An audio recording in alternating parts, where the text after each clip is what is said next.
ಮುನಿಕಾರಣದಿಂದಿಳಿದಿಹ ಜನ್ಮ ಬೀಜವಿದ ಮುನಿಕಾರಣದಿಂದಿಳಿದಿಹ ಜನ್ಮ ಬೀಜವಿದ ಮಹತ್ತಿನೊಳಿಹ ಮಾತ್ರಕ್ಕಿದನೆಂದೊಪ್ಪೆ ಮನ್ನಿಪದೀಂ ಲೋಕವಿದೆ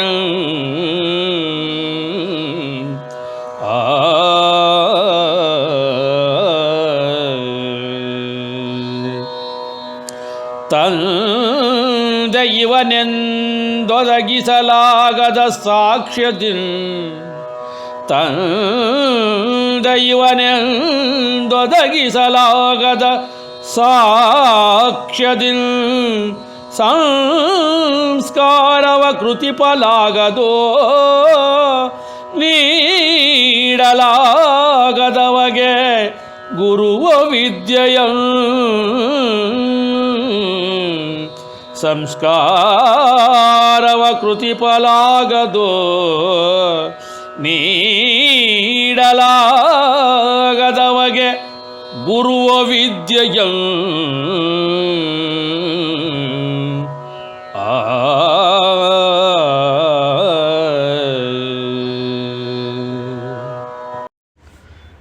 ಏನು ನಡೀತು ಅಂತ ಜಾಬಾಲಿಗೆ ಜಬಳೆ ಹೇಳ್ತಾ ಇದ್ದಾಳೆ. ಅವನೇನೋ ಮುನಿ, ದೊಡ್ಡ ಮನುಷ್ಯ, ಅವನ ಕಾರಣದಿಂದ ನಿನಗೆ ಮಗ ಹುಟ್ಟಿದ್ದಾನೆ, ಅವನ ಬೀಜದಿಂದ ಇವನು ಜನಿಸಿದ್ದಾನೆ, ಅದೇನೋ ಮಹತ್ತಾಗಿದೆ, ಹಾಗಿಂದ ಮಾತ್ರಕ್ಕೆ ಲೋಕ ಇದನ್ನು ಒಪ್ಪೋದಿಲ್ಲಮ್ಮ. ತಂದೆ ಯಾರು ಅಂತ ಸಾಕ್ಷ್ಯ ಸಮೇತ ಹೇಳೋಕ್ಕಾಗದೇ ಇದ್ದಾಗ ಇವನಿಗೆ ಸಂಸ್ಕಾರ ಕೊಡೋದು ಹೇಗೆ? ಅದಕ್ಕೆ ಮಾಡಬೇಕಾದಂಥ ಕೆಲಸ ಹೇಗೆ ಮಾಡೋದು? ಸಂಸ್ಕಾರ ಕೊಡದೆ ವಿದ್ಯೆ ಹೇಗೆ ಕೊಡೋದು? ಇದೆಲ್ಲ ಕಷ್ಟ ಆಗ್ತದೆ. ಹೀಗಾಗಿ ನಾನು ಅವನಿಗೆ ವಿದ್ಯೆಯನ್ನು ಕೊಡಲಿಲ್ಲ ತಾಯಿ ಅಂತ ಗುರುಗಳು ನನಗೆ ಹೇಳಿದರು ಅಂತಂತ ಜಾಬಾಲಿಗೆ ಜಬಳೆ ಹೇಳ್ತೀಯಾಳೆ. ಆದರಿಂ ಗಂಡಿರದ ಹಿಂಡೊಡೆ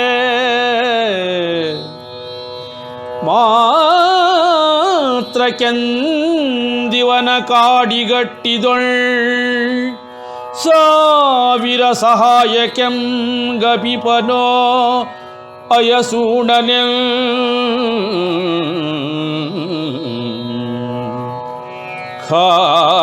ಖಾತ್ರೀಂ ಜಾಬಾಲಿಯನೊಬ್ಬನೆಂ ಕಳುಹಿಯಲ್ ನಾಂ ಕಾನನಕ್ಕೆ ಖಾತ್ರೀಂ ಜಾಬಾಲಿಯನೊಬ್ಬನೆಂ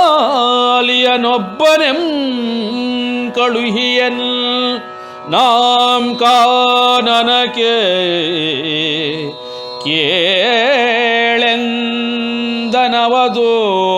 ಕೇಳೆಂದನವದೋರೆ ಆತ್ಮದೊಳೆಂ ವಿಶ್ವಾಸವಂ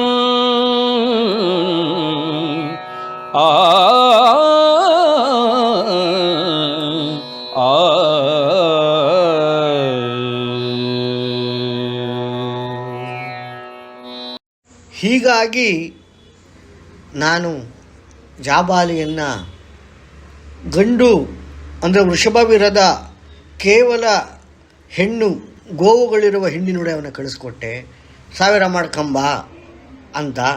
ಯಾಕೆ ಅಂದರೆ ಅವನ ಸಹಾಯಕ್ಕೆ ಅವನ ತಂದೆಯಾದ ಅಯಸೂಣ ಬಂದೇ ಬರ್ತಾನೆ ಅಂತ ನನಗೆ ಖಾತ್ರಿ ಇತ್ತು.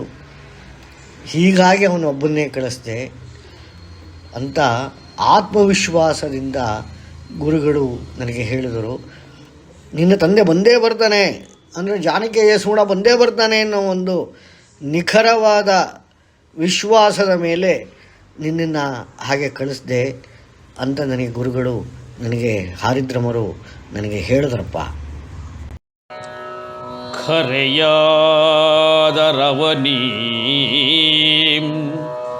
ಸತ್ಯಕಾಮನೆಂದೇಕೆಂ ಸಂಬೋಧಿಸಿದನೆಂದರ್ಥವ ಪೇಳೆಂದೆ ಅವಳಿಗೆಂದೊಳ ಕುತೂಹಲದಿ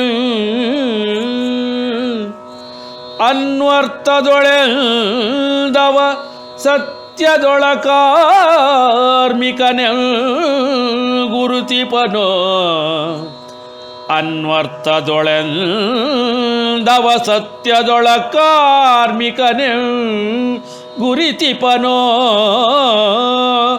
ಜಾಬಾಲಿನಾಮದಳಿಕೆಯೊಳೆಂದವಳರಿದಳೋ ಹಿಗ್ಗಿನಿಂ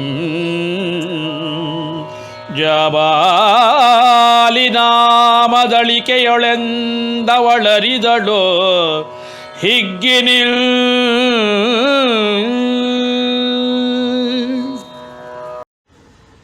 ಸರಿ, ನಾನು ಒಪ್ಪಿದೆ. ಆದರೆ ನನ್ನನ್ನು ಏಕೆ ಸತ್ಯಕಾಮ ಅಂತ ಗುರು ನನ್ನ ಸಂಬೋಧಿಸಿದ? ಅದರ ಒಳಾರ್ಥ ಏನು?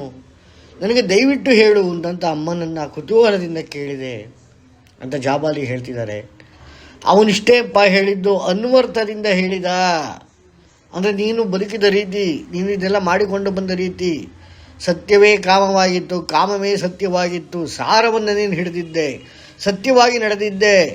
ಅಂದರೆ ನಿನ್ನ ತಂದೆ ಬಂದು ವರವನ್ನು ಕೊಟ್ಟು ಮಂತ್ರವನ್ನು ಉಪದೇಶಿಸಿ ಅದನ್ನು ನೀನು ಬಳಸಿ ಆ ಮಂತ್ರದ ಅನುಷ್ಠಾನ ಮಾಡಿ ಅದರಿಂದ ನೀನು ವೃಷಭವನ್ನು ಕರೆಸ್ಕೊಂಡಿಯಲ್ಲ, ಇವೆಲ್ಲ ಏನು?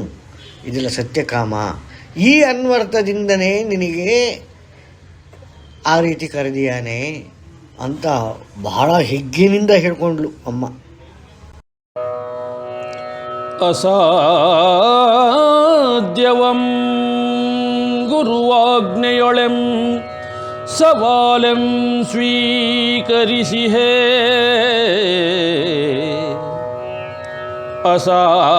ಅಸಾಧ್ಯವಂ ಗುರುವಾಜ್ಞೆಯೊಳೆಂ ಸವಾಲೆಂ ಸ್ವೀಕರಿಸಿಹೇ.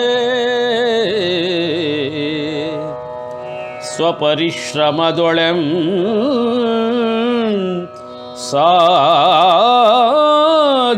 ಸಾಧ್ಯವಾಗಿಸಿಹೆಯೋ ಛಲದೆ ತಪದೊಳಗೆಂ.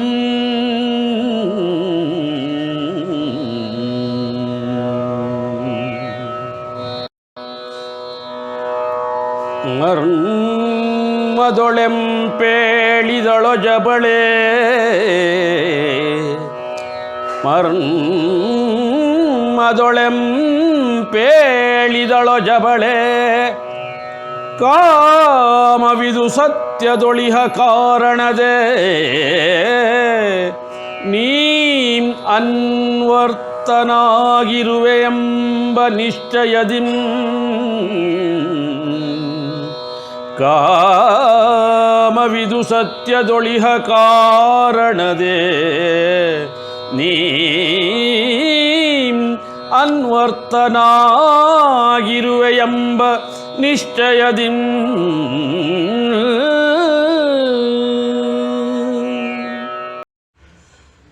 ಅಪ್ಪ ಕಂದ, ಅಸಾಧ್ಯವಾದದ್ದನ್ನು ನೀನು ಗುರುವಾಜ್ಞೆ, ಗುರು ವಿಧಿಸಿರುವ ಆಜ್ಞೆ ಅಂತ ನೀನು ಅಂದ್ಕೊಂಡು ನೀನು ಅದನ್ನು ಸವಾಲಾಗಿ ಸ್ವೀಕರಿಸಿದೆ. ನಿನ್ನ ಸ್ವಂತ ಪರಿಶ್ರಮದಿಂದ, ಛಲದಿಂದ, ತಾಪದಿಂದ ಎಲ್ಲವನ್ನು ಸಹಿಸಿಕೊಂಡು ಇದನ್ನು ಸಾಧ್ಯವಾಗಿಸಿದೆ. ಇದೇ ಮರ್ಮ, ಇದೇ ಒಳಗುಟ್ಟು.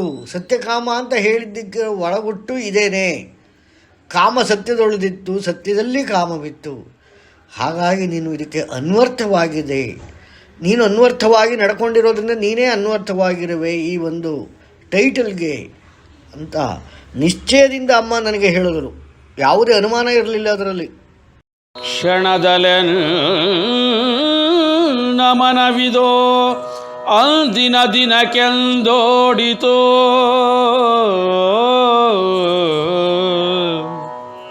ಕ್ಷಣದಲೆ ನಮನವಿದೋ ಅಂದಿನ ದಿನಕ್ಕೆಂದೋಡಿತೋ. ಪ್ರೀತಿ ವಾತ್ಸಲ್ಯವ ತೋರಿದ ತೇಜೋಮಯ ತೇಜಸ್ವಿ ನೀಳಕಾಯನ ನೆನೆದೊಳೆ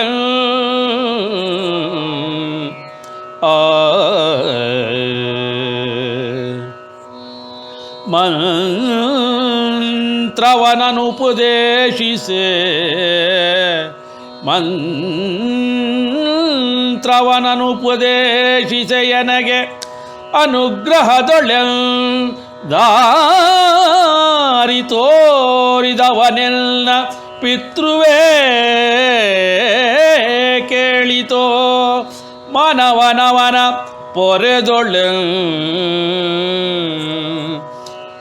ಎನಗೆ ಅನುಗ್ರಹದೊಳೆ ದಾರಿ ತೋರಿದವನೆಲ್ಲ ಪಿತೃವೇ ಕೇಳಿತೋ ಮನವನವನ ಪೊರೆದೊಳೆ ಆ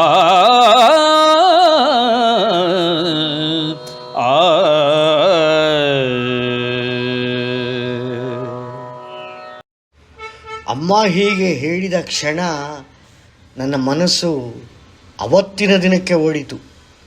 ಯಾವತ್ತಿನ ದಿನ? ಅನೀಳಕಾಯ ಬಂದ ದಿನ. ಅವನು ತೋರಿಸಿದ ಪ್ರೀತಿ, ವಾತ್ಸಲ್ಯ, ಎಲ್ಲರಿಗಿಂತ ಮುಖ್ಯವಾಗಿ ಏನವನ ತೇಜಸ್ಸು. ವಾಹ್! ಅದನ್ನೆಲ್ಲ ನನ್ನ ಮನಸ್ಸು ನನಗೆ ನೆನಪಿಸಿತು. ಪಾಪ ಅವ ಮಂತ್ರವನ್ನು ಉಪದೇಶಿಸಿದ, ಅನುಗ್ರಹ ಮಾಡಿದ, ಕಾಣದ ದಾರಿಯನ್ನು ನನಗೆ ತೋರಿಸಿದ, ಮಾರ್ಗದರ್ಶಿಸಿದ.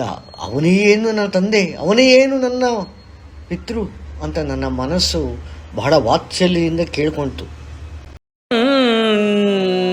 ನೊಳ ಸ್ಥಿತಸ್ಥೂಲ ಭೌತ ಪ್ರಾಕೃತವಿದವಳದಾದರೆ ಸೂಕ್ಷ್ಮ ಸ್ಥಿತ ಚಲನ ಮಾತ್ರವೋ ಅವನದ ನಿಶ್ಚಿತದೊಳಗೆ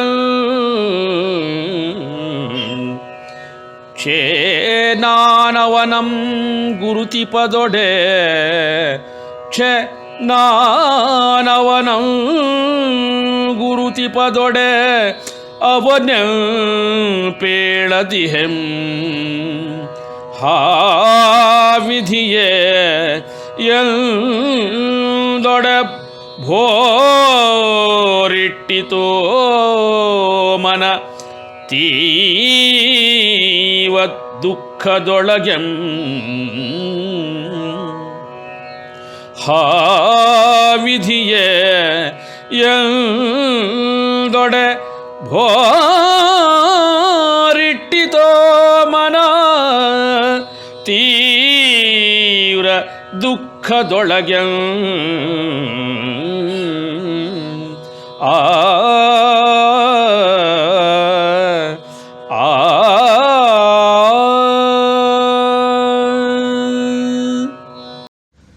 ಹೌದು, ನನ್ನಲ್ಲಿರುವ ಈ ಸ್ಥೂಲವಾದ ಭೌತ ಪ್ರಾಕೃತ ಅಮ್ಮನದ್ದೇ, ಅದರಲ್ಲಿ ಯಾವ ಸಂಶಯವಿಲ್ಲ. ಆದರೆ ನನ್ನಲ್ಲಿ ಒಂದು ಸೂಕ್ಷ್ಮತೆ ಇದೆಯಲ್ಲ, ನನ್ನಲ್ಲಿ ಒಂದು ಚಲನೆ ಇದೆಯಲ್ಲ, ಒಂದು ಗುಪ್ತಗಾಮಿನಿ ಇದೆಯಲ್ಲ, ಇದು ಖಂಡಿತ ಅವನದ್ದೇ. ನಾನು ಅವನ ಮಗನಾದ್ರಿಂದನೇ ನಾನು ಆ ವೃಷಭವನ್ನು ಮಂತ್ರದಿಂದ ಕರೆಸಿದೆ. ಇದು ಖಂಡಿತ ನಿಶ್ಚಿತ. ಛೇ ಛೇ ಛೇ ಛೇ ಛೇ, ನಾನು ಅವನ್ನ ಗುರುತಿಸಲೇ ಇಲ್ಲವಲ್ಲ. ನಾನು ಅವನು ಯಾರು ಅಂತಲೂ ಸರಿಯಾಗಿ ತಿಳ್ಕೊಳ್ಳಿಲ್ವಲ್ಲ. ಹಾ ವಿಧಿಯೇ, ಏನಪ್ಪ ನಿನ್ನ ಆಟ ಅಂತ ನನ್ನ ಮನಸ್ಸು ದುಃಖದಿಂದ ಆ ಕ್ಷಣ ಮಾತ್ರದಲ್ಲಿ ಭೋರಿಟ್ಟಿತು. ತಂದೆಯಂ ನಾನರಿತಿದ್ದರೆ, ತಂದೆಯಂ ನಾನರಿತಿದ್ದರೆ ಕರೆ ತರುತ್ತಿದ್ದೆ ಜೊತೆಗೆ. ಬೇಡಿ ಕಾಡಿಯಾದರೂ ಸರಿಯೇ ಹಿಂದಿರುಗ ಬಿಡದೆ ಅಡವಿಯೊಳಗೆ. ಆ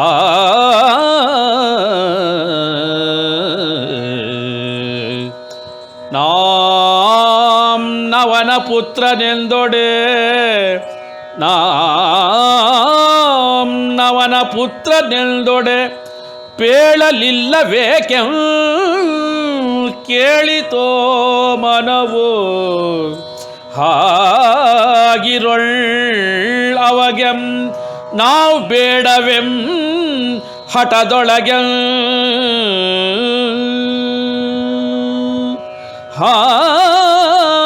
ಹಾಗಿರೊಳ್ ಅವಗೆಂ ನಾವು ಬೇಡವೆಂ ಹಠದೊಳಗೆ.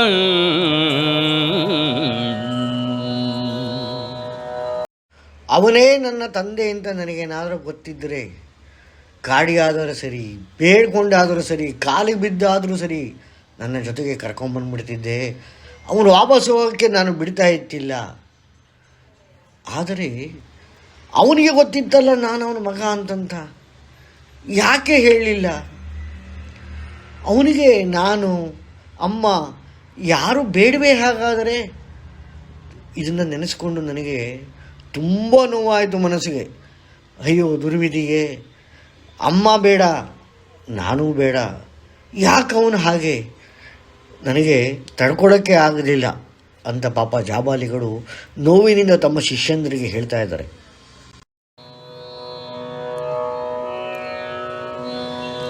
ಇರದೋ ಅವಗೆ ಬೇಕಿರದೋ, ಇರದೋ ಅವಗೆ ಬೇಕಿರದೋ, ಸುತ ಸತಿಯೊಡೆಗೆ ಸಂಸಾರ ಇರದೋ ಅವಗೆ ಬೇಕಿರದೋ, ಜವಾಬ್ದಾರಿಯೊಳವನಿರನೆ ಜಗವನೆಂದವನೋ ಹೊತ್ತಿರುವೊಳೆ,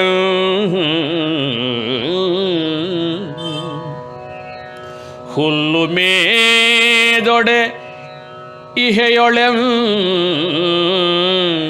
ಹುಲ್ಲು ಮೇದೊಡೆ ಇಹೆಯೊಳೆಂ ಭಾವವಿದೋ ಬೇಕಿರದೆಂ, ಸೂಕ್ಷ್ಮತೆಯೋ ಇರದೆ ಅವಗೆ ಕೇಳಿತೋ ಮನವವಳ ನೋಡಿದೆಡೆಗೆಂ,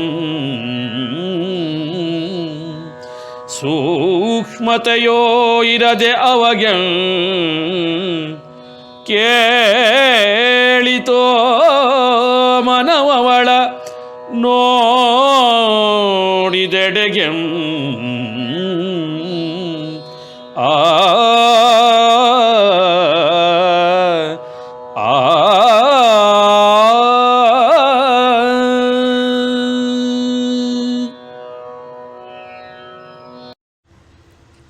ಇಲ್ಲ, ಅವನಿಗೆ ನಾವು ಯಾರೂ ಬೇಡ, ಮಗ ಬೇಡ, ಹೆಂಡತಿ ಬೇಡ, ಯಾರೂ ಬೇಡ.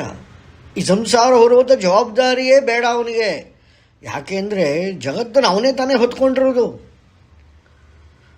ಹುಲ್ಲು ಮೇಯ್ಬೋದು, ಹುಟ್ಟಿಸಿದ ಭಗವಂತ ಹುಲ್ಲು ಮೇಯಿಸಲ್ವೇ ಅಂತಾರೆ. ಹೌದು, ಹುಲ್ಲನ್ನೇನೋ ಕೊಡ್ತಾನೆ, ಆದರೆ ಅಷ್ಟೇ ಸಾಕೆ? ಭಾವಗಳ ಬೇಡವೇ? ಮನುಷ್ಯ ಬದುಕಲಿಕ್ಕೆ ಇವೆಲ್ಲ ಬೇಡವೇ? ಮಹತ್ತನ್ನು ಸಾಧಿಸಿದ ನಂತರ ಓಕೆ, ಮಹತ್ತನ್ನು ಸಾಧಿಸುವವನಿಗೆ ಪರವಾಗಿಲ್ಲ. ಆದರೆ ನನ್ನ ಅಮ್ಮ, ಅವಳು ಮನುಷ್ಯ ಮಾತ್ರದವಳು, ನಾನು ಮನುಷ್ಯ ಮಾತ್ರದವನು. ನಮಗೆ ಹೊಟ್ಟೆಯ ಜೊತೆಗೆ, ಆಹಾರ ಜೊತೆಗೆ ಅವನ ಭಾವನೆಯೂ ಬೇಕಲ್ಲವೇ? ಇದಿಷ್ಟು ಅವಳಿಗೆ ಬೇಕಲ್ಲವೇ? ಅವನಿಗೆ ಇಷ್ಟು ಗೊತ್ತಾಗಲಿಲ್ಲವೇ? ನನಗೆ ಅಮ್ಮನ ಮುಖ ನೋಡ್ತಾ ನೋಡ್ತಾ ದುಃಖ ಉಕ್ಕಿ ಬಂತು. ಈ ರೀತಿಯೆಲ್ಲ ನನಗೆ ಅನ್ನಿಸ್ಲಿಕ್ಕೆ ಆರಂಭ ಆಯಿತು. ಕಂದ ನನಗರ್ಥವಾಗುತ್ತಿದೆ ನಿನ್ನೊಳ ನೋವೇನೆಂ, ಕಂದ ನನಗರ್ಥವಾಗುತ್ತಿದೆ ನಿನ್ನೊಳ ನೋವೇನೆಂ, ಪೇಳಿದವಳ ವದನವ ನೋಡೆ ಮಿಡಿಯಿತೋ ಮನ ವೇದನೆಯೊಳೆ,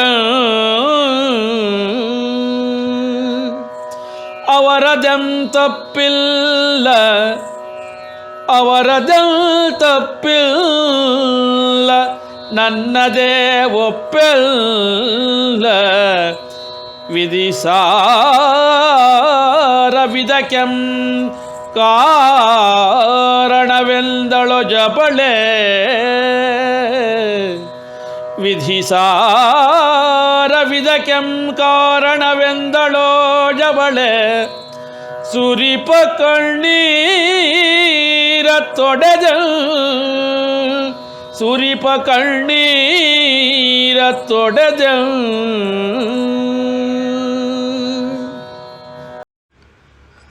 ಕಂದ, ನನಗೆ ಅರ್ಥ ಆಗ್ತಾ ಇದೆಯಪ್ಪ, ನಿನ್ನ ನೋವು ನನಗೆ ತಿಳಿತಾ ಇದೆ ಅಂತ ಹೇಳಿದ್ಲು ಅಮ್ಮ. ಅವಳ ಮುಖ ನೋಡಿ ನನಗೆ ತುಂಬ ವೇದನೆ ಆಯಿತು. ಅದನ್ನು ಪದಗಳಲ್ಲಿ ವಿವರಿಸಲಿಕ್ಕೆ ನನಗೆ ಇವತ್ತಿಗೂ ಆಗೋದಿಲ್ಲ, ಅಷ್ಟು ವೇದನೆ ಆಯಿತು. ಅಷ್ಟಕ್ಕೆ ಸುಮ್ಮನಿಲ್ಲಾರದಲ್ಲಿ ಅವಳು ಮುಂದಕ್ಕೆ ಏನಂತಾಳೆ ನನಗೆ ಆಶ್ಚರ್ಯ ಆಗೋಯಿತು. ಅವರದೆಂದೂ ತಪ್ಪಿಲ್ಲಪ್ಪ, ಎಲ್ಲ ನನ್ನ ಒಪ್ಪಿಗೆಯಿಂದಲೇ ನಡೆದದ್ದು, ವಿಧಿ ಇದಕ್ಕೆ ಎಲ್ಲದಕ್ಕೂ ಕಾರಣ ಅಂತ ಹೇಳಿ ಕಣ್ಣೀರು ಹಾಕಲಿಕ್ಕೆ ಆರಂಭ ಮಾಡಿದಳು. ಅದನ್ನು ಒರೆಸ್ಕೋತಾ ಇದ್ದಾಳೆ. ಕಣ್ಣೀರು ಕಾಣಬಾರ್ದು ಮಗನಿಗೆ ಅಂತಂತ ನೊನ್ಕೋತೀನಿ ನಾನು ಅಂತಂತ. ಆದರೂ ಅವಳಿಗೆ ಮಿತಿಮೀರಿದ ದುಃಖದಿಂದ, ಅವಳಿಗಾದ ಮಿತಿಮೀರಿದ ದುಃಖದಿಂದ ಕಣ್ಣೀರು ಅವಳ ನಿಯಂತ್ರಣವನ್ನು ಮೀರಿ ಆಚೆ ಬರ್ತಾ ಇದೆ. ನನ್ನ ಮನಸ್ಸು ಬಹಳ ವೇದನೆ ಪಡ್ತು. ಪೇಳಲೇಂ ತೋಚದೊಳಗೆ ಪೇಳಲೇಂ ತೋಚದೊಳಗೆ ಶೋಕಭರಿತ ಮೋಡವೊಂ ಹನಿಗೂಡೆ ಜಡಿದ ಮಳೆಯೊಳೆ ಸರಿದನೋ ನೆನಪ ಧರಣಿಧಾರೆಯೊಳ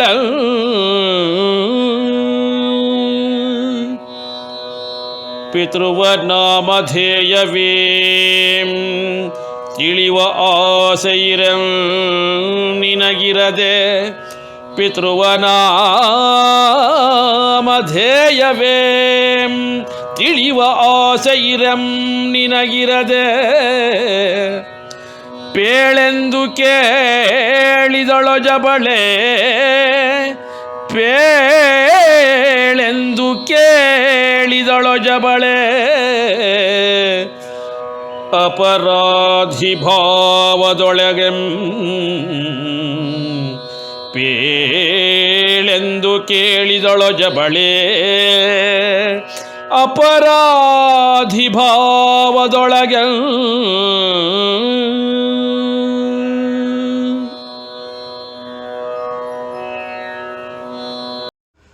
ನನ್ನ ತಂದೆ ಇಷ್ಟೆಲ್ಲ ಮಾಡಿದರೂ ಅವನ ಪರವಹಿಸೇ ಮಾತಾಡ್ತಿದ್ದಾಳೆ. ಎಲ್ಲ ತಪ್ಪು ನಂದೇ ಅಂತಾಳೆ, ನನ್ನ ಒಪ್ಪಿಗೆ ಇತ್ತು ಅಂತಾಳೆ, ಇದೆಲ್ಲ ವಿಧಿ ಆಟ ಅಂತಾಳೆ. ಒಂದು ಕ್ಷಣ ಮಾತ್ರಕ್ಕಾದರೂ, ಒಂದು ಪದಕ್ಕಾದರೂ, ಒಂದು ಮಾತಿಗಾದರೂ ನನ್ನ ತಂದೆಯ ತಪ್ಪು ಅಂತ ಹೇಳ್ತಾ ಇಲ್ಲ. ನನಗೆ ಎಲ್ಲ ಅಯೋಮಯವಾಗೋಯಿತು. ಈ ಥರ ಹೆಂಗಸರು ಉಂಟೆ, ಈ ರೀತಿ ಒಂದು ಪಾತಿವ್ರತ್ಯವನ್ನು ಆಚರಿಸುವವರು ಉಂಟೆ ಈ ಜಗದಲ್ಲಿ? ಏನು ಹೇಳಲಿ, ನನಗೆ ಗೊತ್ತಾಗಲಿಲ್ಲ. ಜಡಿಮಳೆಯಿಂದ ಭೂಮಿ ಹೇಗೆ ನೆನೆಯುತ್ತೋ ಆ ರೀತಿ ನಾನು ಒಂಥರ ಶೋಕಕ್ಕೆ ಒಳಗಾಗಿ ಮನಸ್ಸು ಒಂಥರ ಮೋಡ ಕವಿದಂಗೆ ಆಗೋಯಿತು. ಈ ಭಾವದಲ್ಲೇ ಇದ್ದೆ. ಕ್ಷಣ ಮಾತ್ರ ಸುಮ್ಮನಿದ್ದ ಅವಳು, ಕಂದ, ನಿನ್ನ ತಂದೆ ಹೆಸರೇನು ಅಂತ ತಿಳ್ಕೋಬೇಕು ಅನ್ನೋ ಒಂದು ಆಸೆನೂ ಕೂಡ ನಿನಗಿಲ್ವೇ ಅಂತ ಒಂದು ಅಪರಾಧಿ ಏನು ನಾನು ಒಂದು ರೀತಿಯಲ್ಲಿ ಹೇಳೋದು. ಅಂದರೆ ಅವಳ ಮನಸ್ಸು ಎಷ್ಟು ಸ್ವಚ್ಛ ಅಂತಂದರೆ, ನನ್ನ ತಂದೆಯ ಬಗ್ಗೆ ಒಂದು ಕ್ಷಣ ಮಾತ್ರಕ್ಕಾದರೂ, ಒಂದು ಎಳ್ಳಿನಷ್ಟಾದರೂ ಒಂದು ಬೇಷಾರು ದ್ವೇಷ ಇಲ್ಲ. ನನ್ನನ್ನೇ ಅಪರಾಧಿ ಸ್ಥಾನದಲ್ಲಿ ನಿಲ್ಲಿಸ್ತಾ ಇದ್ದಾಳೆ. ನಿನ್ನ ತಂದೆಯ ಹೆಸರು ನನ್ನ ತಿಳ್ಕೋಬಾರ್ದೇ ಕಂದ ಅಂತ ಕೇಳ್ತಾ ಇದ್ದಾಳೆ.